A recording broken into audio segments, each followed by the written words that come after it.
Y esta semana el gobierno decidió aplicar la ley de abastecimiento en la construcción. No hubo, la verdad, mucha repercusión con respecto a este tema. Y, por supuesto, después de lo que pasó con Diego Maradona, varios temas quedaron atrás, ¿no? Pero creo que debería ser escandaloso que en el estadio que estamos atravesando todavía existen tipos que buscan sacar ventaja y especular.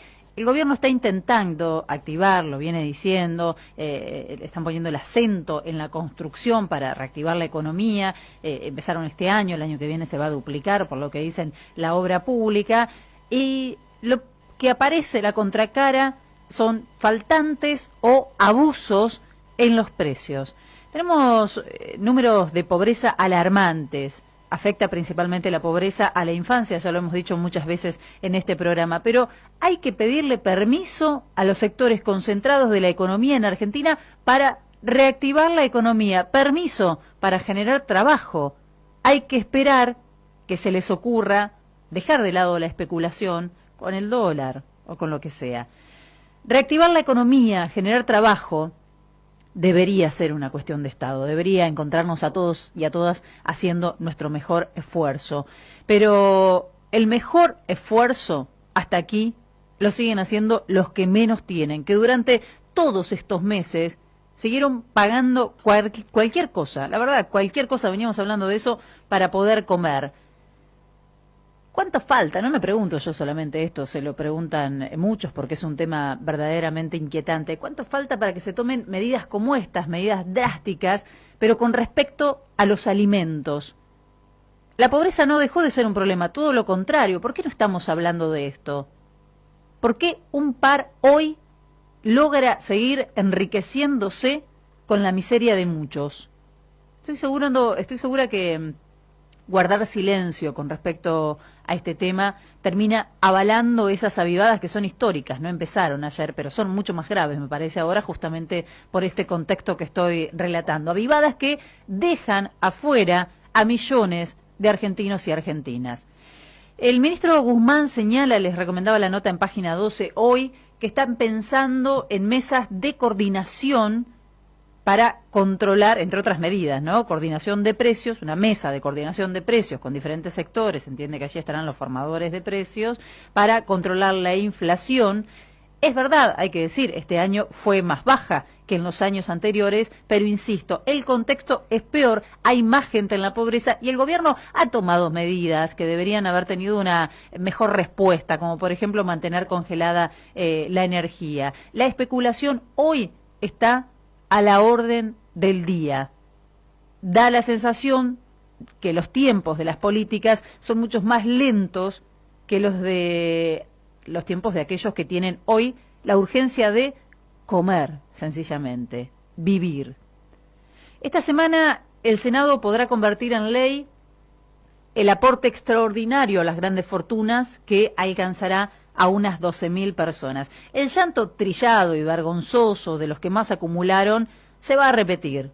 Se escucha esa queja mucho, pero mucho más fuerte que las voces de quienes están sufriendo la miseria en Argentina. Esta es otra de las inequidades que es necesario revertir, porque quizás si equilibramos las voces, notemos que hace falta mucho más que un aporte por única vez que abarque a 12.000 argentinos. Hace falta una discusión y sobre todo una transformación mucho más a fondo para que nuestro país sea verdaderamente equitativo.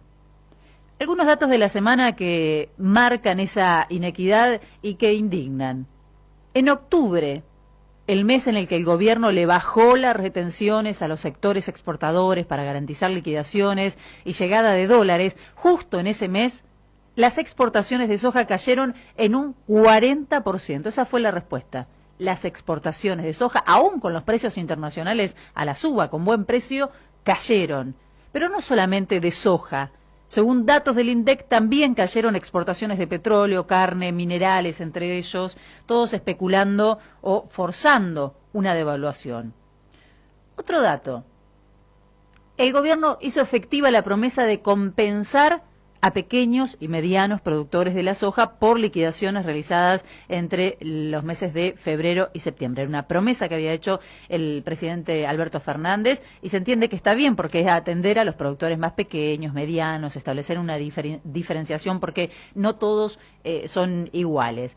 En el listado que se publica de beneficiarios, que los que accedieron a esas compensaciones, hay nombres que llaman la atención.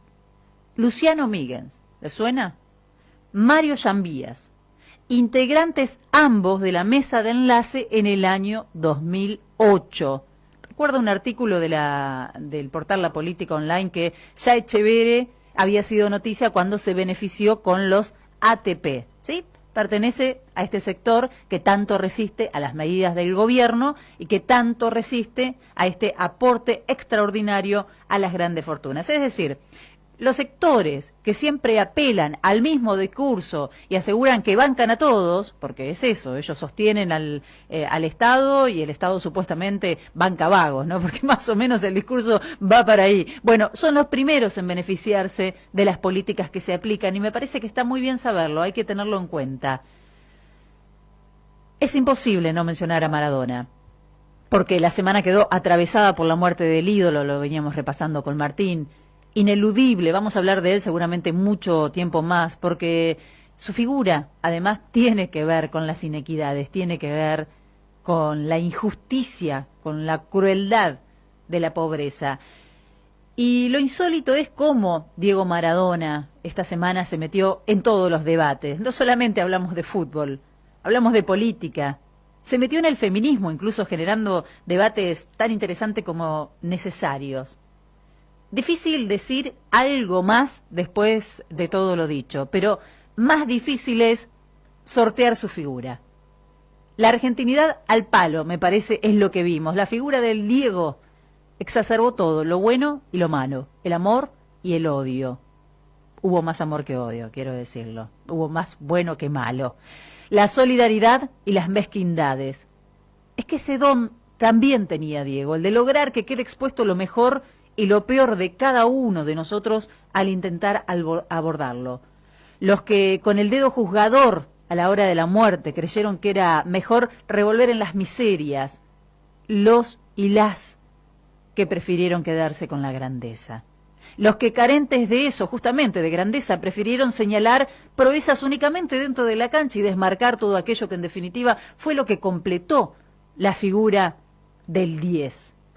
Claro que fue un artista, claro que fue el mejor en la cancha, pero si solo se trata de eso, sería difícil explicar por qué a tantos, a tantas, que no nos interesa el fútbol, no nos conmueve el fútbol, sí nos conmueve y sí nos llega este adiós. Diego era fútbol, pero también era pueblo.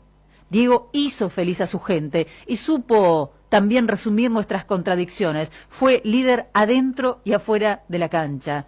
Y sostuvo un mensaje que se les queda atragantados a muchos que se vieron obligados a una curaduría en el adiós que manifestaron en redes o públicamente. Se vieron obligados a diseccionar su figura, eligiendo quedarse con el jugador y no con la persona, o sobre todo eligiendo descartar el costado político de Diego, que es descartar el costado que Diego quiso manifestar durante todos estos años. Para los que defienden la supuesta impolutez de la apolítica, no es lo peor, y quedaron en evidencia, no es lo peor que una persona tenga ideas políticas o tenga ideología. No es eso lo que les molesta, o no es eso con lo que piden barrer cuando sugieren terminar con las ideologías. En realidad lo que le molesta y lo que quieren erradicar son los discursos de izquierda, los discursos que incomodan al poder, los discursos populistas. Y ese era el discurso de Maradona, que de repente apareció al lado de Fidel Castro o de Lula, al lado de Néstor Kirchner o al lado de cualquier líder o lideresa que represente a los sectores más postergados, porque de allí venía Diego. Diego seguía, en cierto modo, siendo el pibe de Villa Fiorito y podría haberse olvidado, pero decidió no serlo. Diego ya había dejado de ser pobre, pero no dejaba de advertirle al poder que no todo se compra, que no todo está a la venta, que no por proceder de un hogar humilde y conocer de cerca la pobreza debía tener una actitud sumisa. Por eso no lo perdonaron. No tuvo un rol pasivo como tienen otros, y está bien, es una elección en la vida ser indiferente o no ante las injusticias del mundo, y eligió dónde tenía que estar parado. ¿Se equivocó? ¿Quién es quién para juzgarlo? Se habrá equivocado como cualquiera de nosotros. En uno de sus últimos posteos salió a respaldar la iniciativa del aporte extraordinario a las grandes fortunas, algo que él ya había sugerido hace tiempo, año 95, decías, Martín, la necesidad de que aporten más los que más tienen. Las postales finales, la incalificable actitud de quienes se fotografiaron con su cuerpo, la represión, los forcejeos políticos, no son justas.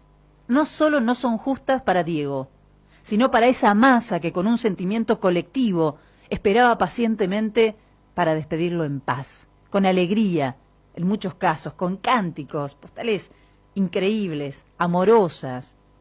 La figura de Diego lo excede incluso a él mismo. Diego ya era mito, ya era casi una metáfora perfecta de la Argentina que quiere salir campeona, la Argentina que quiere ganar. Diego supo resumir esa felicidad. Es el sueño inalcanzable, a punto de hacerse realidad. Es quizás el mejor momento, ¿no? Cuando estás a punto de concretar lo inalcanzable. Es caerse y volver a empezar tantas veces como sea necesario, en las condiciones que sea necesario, a pesar de los buitres, sin perder la fe en que se puede, desafiando gigantes. De eso, al igual que Diego, podemos dar testimonio. ¿Cómo no entender que después de su muerte sigamos hablando de Diego?